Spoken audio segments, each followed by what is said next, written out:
মাওলানা আলমগীর সাহেব, বলেন আপনার কি অবস্থা? আমাদের এখানে কতদিন হয়েছে আপনি জয়েন করছেন আমাদের এই কোরআনিক? আমি তো এখানে মনে হয় 3 মাস 1 সপ্তাহ বা এরকম হবে আর কি, বা 10-12 দিন। মাস, 1 সপ্তাহ, 10-12 দিন। আচ্ছা, আপনার কি সমস্যাতে আপনি আসছেন? সমস্যার কারণে? আমার আইবিএস ছিল আর কি, আইবিএস এর সমস্যা ছিল মানে 5 বছর ধরে। আচ্ছা আচ্ছা, আইবিএস এর সমস্যা ছিল 5 বছর ধরে। তারপর আপনি কিভাবে আমাদের এই ঠিকানাটা জানতে পারলেন? ওইখানে আমি দেখা যাইতেছে অনেক জায়গায় ডাক্তার দেখাইছি, ঢাকা চট্টগ্রামে, তারপর ঢাকা পিজি হাসপাতালে দেখাইছি। জি। ওইখান থেকে দেখা যায় অনেক ওষুধ খাইছি, অনেক ধরনের ওষুধ। ওইগুলা খাইলে দেখা যায় 100 থেকে 50% ভালো থাকা যায়। তারপর দেখা যায় আবার যে সেই সমস্যাগুলো দেখা দেয়, কোন রকম সমস্যা ভালো হয় না। আচ্ছা, ওষুধ বন্ধ করলে আবার সমস্যাটা দেখা দেয়? যে যে ওষুধগুলা বন্ধ করলে সমস্যাগুলো আবার দেখা দেয়। আচ্ছা আচ্ছা আচ্ছা, পরবর্তীতে আপনি কিভাবে এই যে আমার কাছে পরবর্তী পেলেন? পরবর্তীতে আমার এক ওস্তাদ আছে, উনি হুজুরে বললাম যে হুজুর আমি তো এই অবস্থায় ভুগতেছি আজকে 4-5 বছর যাবত।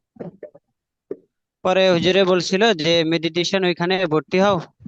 তো প্রথমে আমি বুঝতে পারি নাই যে মেডিটেশন কি বা এরকম। আচ্ছা, পরে হুজুরে আবার উনি 1 সপ্তাহ কোথায় পরে থাকেন? যখন কল কোথায় দিলাম, উনি থাকেন? কোথায়? আমি- হুজুরে তো কাতারে থাকে। হ্যাঁ হ্যাঁ, ঠিক আছে। হ্যাঁ, ওই হাবিবুর রহমান সাহেব, ওনারও এই সেম যে সমস্যা ছিল। আরো কিছু সমস্যা ছিল, আলহামদুলিল্লাহ উনি ভালো হয়ে গেছে। তো আসলে এই কোরআন যে স্বয়ং সম্পূর্ণ, কোরআন দিয়ে যে রোগ ভালো হয় এটা আমরা বিশ্বাস করি, তবে আসলে বাস্তবায়নটা দেখতে পাই না। এই যে আমরা কোরআনে আল্লাহ তাআলা বলছে, সূরা বনী ইসরাইল 82 নম্বর আয়াত, 17 নম্বর সূরায় আল্লাহ বলছে যে এই কোরআন মুমিনদের জন্য, মানে বিশ্বাসীদের জন্য আরোগ্য ও রহমত স্বরূপ, অবিশ্বাসীদেরকে ক্ষতি বৃদ্ধি করে। তো ইনশাল্লাহ দেখেন আপনার আইবিএস এর সমস্যা আলহামদুলিল্লাহ এখন ভালো হয়ে গেছে। আপনি কি এখন সম্পূর্ণ ওস্তাদ, সুস্থ? জি আলহামদুলিল্লাহ সুস্থই। আচ্ছা আগে তো দেখা যাইতেছে কোনো কিছু খাইলেই পেটে ব্যথা করতো, দুধ খাইতে পারতাম না, শাক ওইগুলা খাইলে অনেক সমস্যা হইতো। আচ্ছা আচ্ছা। এখন আলহামদুলিল্লাহ এগুলা সবকিছু খাইতে পারি। আচ্ছা, সবকিছু খাইতে পাচ্ছেন এখন? কি আপনি কি এমনি ঔষধ খান? না না, কোনো ধরনের ওষুধ খাই না।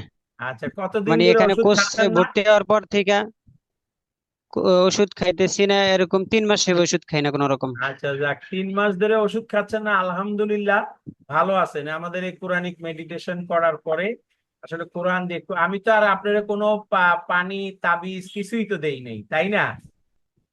জি আমি জাস্ট আপনাকে আল্লাহর কিছু নামের জিকিরের মেডিটেশন করাইছি। এই মেডিটেশনটা আপনি উপলব্ধি করতে পারছেন মোবাইলের ভাইব্রেশনের মতো করে। মোবাইল যেরকম কল দিলে ভাইব্রেশনের পৃথিবীর যে প্রান্তে থাকেন না কেন, সেরকম আপনি এই জিকিরের মাধ্যমে এক ধরনের স্পিরিচুয়াল থেরাপি, আপনার যে স্পেসিফিক যে প্রবলেম, পেটের সমস্যা, ওই জায়গায় আমি যখন ফোকাস করছি আপনার বডি ভাইব্রেশন হয়েছে, তো না? জি জি। প্রথমে হাতের মধ্যে শিরশির ব্যথা করতো। আচ্ছা আচ্ছা। হ্যাঁ, প্রথমে তো আমি হাতের দিকে ফোকাসটা করছি, কারণ আপনার শক্তিটা আপনার কাছে যাচ্ছে কিনা সেটা আমি আপনাকে ট্রেনিং করাইছি। তার পরবর্তীতে আপনার সমস্যার দিকে দিয়েছি, আলহামদুলিল্লাহ এখন সুস্থ। যাক, আসলে এই রোগটা 20 বছর, 22 বছর, 25 বছরেরও আমি রুগী পেয়েছি, তারা সুস্থ হইতে পারে নাই। আমি গত 2 বছর আগে এক ডাক্তার বরিশালের, ওনার ট্রিটমেন্ট করেছি। তারপরে অনেক আবার এমনি ডিফেন্সের অনেক রুগী আসে। হ্যাঁ, এয়ারফোর্স এর আসে, আর্মির আসে। এরা সিএমএস এর ডাক্তার দেখাইছে, তাও ভালো হয় নাই।